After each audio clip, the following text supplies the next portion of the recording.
Hello everyone, welcome back in my YouTube channel physics with Varendra Taylor.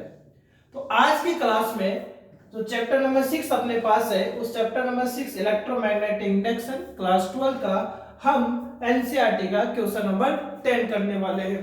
तो फटाफट से read कर डालिए। देखो क्वेश्चन क्या कह रहा है आपसे।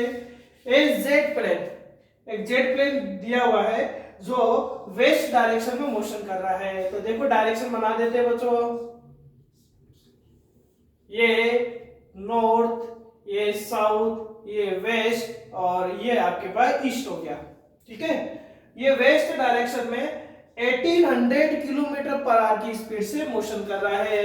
तो ये देखिए वेस्ट में इसका स्पीड कितना गिवन है, 1800 किलोमीटर पर आवर गिवन है। यानी आपको स्पीड गिवन है भाई, कितना है, 1800 किलोमीटर पर आवर। अभी देखो इसको प्रैक्टिकली समझाएंगे हम, इन मेथड से सारा प्रैक्टिकली समझाने वाले हैं आपको ये क्वेश्चन।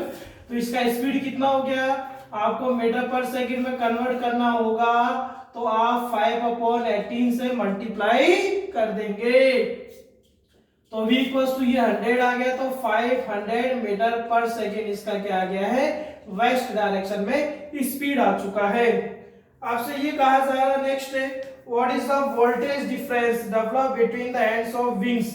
जो विंग्स दिए हुए हैं, जैसे मान लो बच्चों अपने पास जेट प्लेन है, ठीक है, ये जेट प्लेन है, ये इसके विंग्स है, देखो ये विंग्स है इसके। ये जेट प्लेन कैसे मोशन कर रहा है, वेस्ट में, ये वेस्ट में जा रहा है आपके पास, और ये वेस्ट में जा रहा है। तो आप ही देखेंगे ये इसका स्पीड जो है, इसका जो स्पीड है वो कौन सी डायरेक्शन में, वेस्ट में। वेस्ट मतलब इस डायरेक्शन में। इसके जो विंग्स है वो विंग्स कैसे, इस तरीके से, ये विंग्स इस तरीके से है।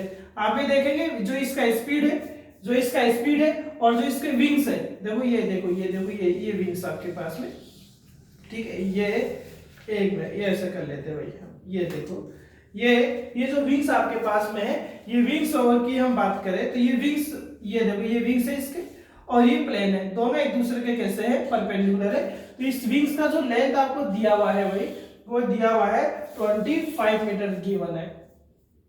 और नेक्स्ट आपसे कह रहा है कि अर्थ का जो मैग्नेटिक फील्ड है बी जो है आपको, वो कितना गिवन है, 5 × 10⁻⁻4 टेस्ला गिवन है। आपसे क्या पूछा है, और डीप एंगल भी दिया हुआ है, ये एक बार लिख लेते हैं हम, 30 डिग्री दिया हुआ है। आपसे क्या पूछा है, ईएमएफ आपसे पूछा है, और ईएमएफ क्या होता है अभी हम बाद में बात करेंगे। पहले हम देखें कि ईएमएफ का प्रोड्यूस हो सकता है कौन सा ईएमएफ। देखो मोशन हो रहा है भाई, जेट प्लेन क्या कर रहा है, उड़ रहा है, मोशन कर रहा है, तो यहाँ पर मोशन का ईएमएफ आता है, और मोशन का ईएमएफ होता है बच्चों BLV। BLV मोशनल ईएमएफ होता है। और इसमें यदि B और L या V या B या V यदि पैरेलल हो, यानी इन तीनों में से कोई भी एक दूसरे के पैरेलल होता है, तो वहां पर ईएमएफ प्रोड्यूस नहीं होता है, या 180 डिग्री हो सकता है। बट तीनों या तो किसी एंगल से हो, या तीनों एक दूसरे के परपेंडिकुलर हो, तब इंड्यूस ईएमएफ अपने पास क्या होता है, प्रोड्यूस होता है, जिसको मोशन ईएमएफ कहते हैं। यानी सबसे पहले हमें ये देखना पड़ेगा कि ये तीनों परपेंडिकुलर है या पैरेलल है या किसी एंगल से है। तो आपको पहले यही पता लगाना है कि वास्तव में ईएमएफ प्रोड्यूस हो रहा है या नहीं हो रहा है। तो देखिए हम बात करते हैं, ईएमएफ प्रोड्यूस हो रहा नहीं हो रहा वो देखते हैं ना भाई। ये देखना पड़ेगा कि BLV किस तरीके से आपके पास है। तो देखें, यहाँ देखें, अब थोड़ा सा मैग्नेट वाला पोर्शन की बात कर लेते हैं। देखो बच्चों, ये आपके पास में कैसा पोल है, नॉर्थ पोल है, ये साउथ पोल है, ये वेस्ट है, ये ईस्ट है, और ये आपके पास में क्या है, ये मैग्नेट है।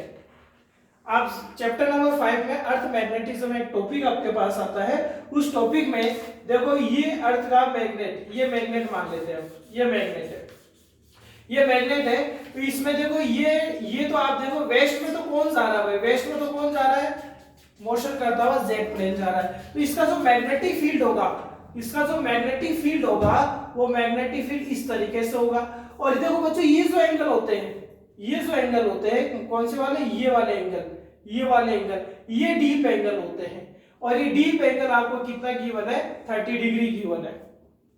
यानी यहाँ देखो, यहाँ देखे, मैं बता रहा हूँ आपको, अच्छे से देखे, देखो ये वाला पोर्शन, ये मैग्नेट इस तरीके से होती है। अर्थ का मैग्नेटिज्म जो आप पढ़ेंगे तो आप जो कंपोनेंट्स उसके पढ़ते हैं, तो उसके 3 कंपोनेंट्स में सेकंड कंपोनेंट होता है इंक्लिनेशन एंगल, यानी डीप एंगल होता है। वो डीप एंगल आप जब बताते हैं कि डीप एंगल क्या होता है, तो डीप एंगल देखो ये वाला जो एक्सिस होता है, इक्वेटर जो बोलते हैं, और ये अर्थ का जो मैग्नेट होता है, यानी जो ये मैग्नेट होता है उसके जो मैग्नेटिक फील्ड, यानी इस इक्वेटर में और इस मैग्नेटिक फील्ड में जो ये वाला जो एंगल बनता है, क्योंकि ये जो एंगल होगा वही एंगल होगा, उसको हम डीप एंगल बोलते हैं। तो ये डीप एंगल आपको 30 डिग्री दिया हुआ है, तो चलो ये 30 डिग्री है, तो यदि ये 30 डिग्री है तो ये b cos 30 डिग्री होगा, और ये कंपोनेंट क्या होगा, b sin 30 degree. Resolution method vector का क्या कहता है कि जिस कंपोनेंट के साथ एंगल बनता है, जिस, देखो यहाँ देखे, यहाँ हॉरिजॉन्टल के साथ एंगल बन रहा है, तो ये हॉरिजॉन्टल वाला कंपोनेंट cos का रहेगा, यह एंगल नहीं बन रहा है तो ये किसका कंपोनेंट रहेगा, साइन का रहेगा। यहां तक बात अपने को समझ में आ रही है। अब यह डिसाइड करो कि ये तीनों कंडीशन तो नहीं आ रही है ना भाई, यदि ये तीनों कंडीशन में कोई भी कंडीशन ये आ रही है तो वहां पर तो ईएमएफ 0 हो जाना है। तो पहले हम ये देखते हैं, चलो देखते हैं। देखिए देखो यहाँ देखिए, ये मैग्नेटिक फील्ड, चलो मैग्नेटिक फील्ड तो ये हो गया। जेट प्लेन कैसे जा रहा है, जेट प्लेन अपने पास में इस तरीके से जा रहा है, ये जेट प्लेन अपने पास में, ठीक है। और ये जेट प्लेन कैसे जा रहा है भाई, ये इस तरीके से जा रहा है, ऐसे वेस्ट में जा रहा है। अब आप पहले तो ये देखें, पहले तो देखो इन दोनों में एंगल देख लेते हैं, एल और बी में, क्योंकि एल और बी में एंगल तो हमें प्लेन से ही पता चल जाएगा। तो ये जेट प्लेन मेरी साइड में आ रहा है, तो स्पीड क्या हो गया, इस साइड में हो गया, स्पीड इस साइड में हो गया। और ये देखो इसके विंग्स, क्योंकि हमें तो किसकी लेंथ से मतलब है, विंग्स की लेंथ से मतलब है, और विंग्स का लेंथ देखो ये है, ये विंग्स आपके पास है। तो आप ये देखेंगे ये तो विंग्स है, मतलब विंग्स इस तरीके से, ये विंग्स आपके पास है ऐसे, ये ऐसे विंग्स है। तो विंग्स का जो लेंथ है और जो वेलोसिटी है वो तो परपेंडिकुलर हो चुके हैं, क्योंकि लेंथ ऐसी है, विंग्स की लेंथ ऐसी है, और ये क्या है आपके पास में इस तरीके से, तो ये तो परपेंडिकुलर हो चुके हैं। अब आपको मैग्नेटिक फील्ड का, यदि आपको ये पूछा गया है कि आप यहाँ ईएमएफ फाइंड करें, क्या फाइंड करें, ईएमएफ, तो ईएमएफ फाइंड करने के लिए आपको मैग्नेटिक फील्ड भी कैसा चाहिए, परपेंडिकुलर चाहिए, वही इनके परपेंडिकुलर चाहिए। तो यहाँ देखें, यदि मैं b cos 30 डिग्री यूज लेता हूं, यदि मैं magnetic field b cos 30 degree use लेता हूं, तो आप ये देखेंगे b cos 30 डिग्री और जो वेलोसिटी देखो वो दोनों सेम डायरेक्शन में होंगे। यदि वो दोनों सेम डायरेक्शन में होंगे तो E कितना हो जाएगा, 0 हो जाएगा।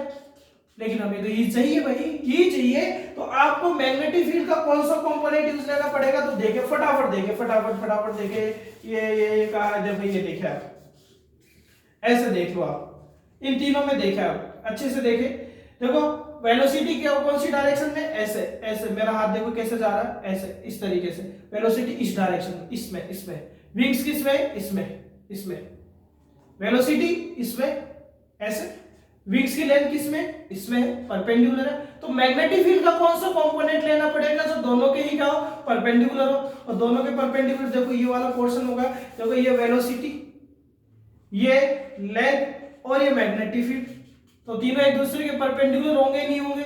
इसका मीन ये हुआ कि आपको यदि यहाँ ईएमएफ पूछ रहा हो, फाइंड करना हो, 0 नहीं है, तो आपको मैग्नेटिक फील्ड का कौन सा कंपोनेंट यूज लेना पड़ेगा, b sin थीटा आपको यूज लेना पड़ेगा भाई। क्यों, क्योंकि देखो b sin थीटा, देखो ये b sin थीटा और v तो एक दूसरे के परपेंडिकुलर है ही, और विंग्स कैसे, विंग्स इस तरीके से, ये इस तरीके से, मतलब ये यदि x में है, ये y में है, तो विंग्स इसमें हो चुके हैं, z में हो चुका है, तो तीनों एक दूसरे के परपेंडिकुलर हो चुका है, तीनों एक दूसरे के परपेंडिकुलर होगा तो E प्रोड्यूस होगा, तो E क्या आ जाएगा, B, और B का कौन सा कंपोनेंट यूज लेना पड़ेगा भाई, B sin थीटा यूज लेना पड़ेगा, और ये लेंथ आ गया, ये V आ गया, फाइंड कर लीजिए। B का वैल्यू कितना है, 5 × 10⁻⁴ है। L लिख लेता हूं भाई, sin थीटा बाद में यूज ले लेंगे। L कितना है, 25 मीटर है, क्लियर है, ये लगे। V कितना है, 500, 5 × 10⁻² लिख सकता हूं, और ये sin 30 डिग्री, sin 30 डिग्री का जो वैल्यू होता है बच्चों वो होता है 1/2, तो 1/2 ये वैल्यू है, तो इक्वल्स टू देखें आप 5 को 25 से मल्टीप्लाई करेंगे, 5 को 25 से करेंगे 125, 125 को 5 से करेंगे तो 625। ये 10 टू पावर -4 है, ये 10 टू पावर 2 है, तो ये 10 टू पावर -2 आ जाएगा। और साइन 30 डिग्री का वैल्यू क्या हो जाएगा, हाफ आ जाएगा। तो इसको आप सोल्व कर लेंगे। अप्रोक्सीमेट जो आपके पास आंसर आएगा वो किसके अंदर आ जाएगा बच्चों, वोल्ट में आ जाएगा। तो ये अपने पास क्या है, क्वेश्चन है। ठीक है बच्चों, मिलते हैं नेक्स्ट क्लास में।